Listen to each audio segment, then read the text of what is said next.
Cushman, the Medical Officer of Health for the Renfrew County and District Health Unit. I'm here again today to provide you with another update. First of all, I want to thank the staff at the health unit. They've done a wonderful job.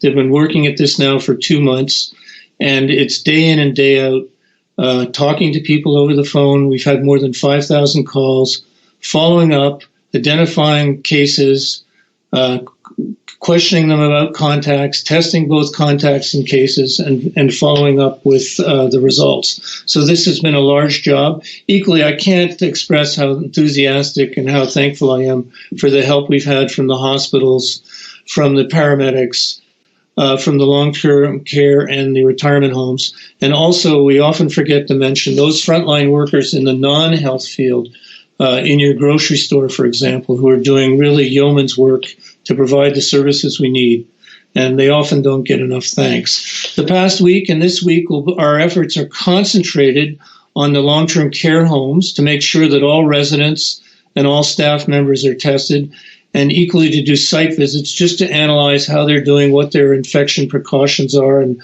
what their special needs are. We're going to be doing the same, actually have started, but a little bit behind the long-term care homes with the retirement homes. So this is the sort of essence of our job for this week, last week, and the next week. I must say, we're doing well in Renfrew County, and we certainly can hold our heads high.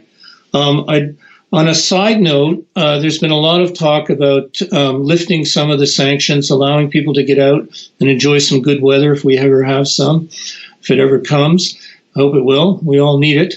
And one of the issues here is wearing masks. We know now that masks can prevent transmission if you actually are infected, but also there's some evidence, a growing body, that masks can reduce the spread of the disease in both directions. And what's particularly important here is if you can't observe the 2-meter rule, it's best to have a mask when you're in a grocery store, for example, or if you have to come in closer contact with people. But again, the best thing you can do is to wash your hands and observe the 2-meter rule.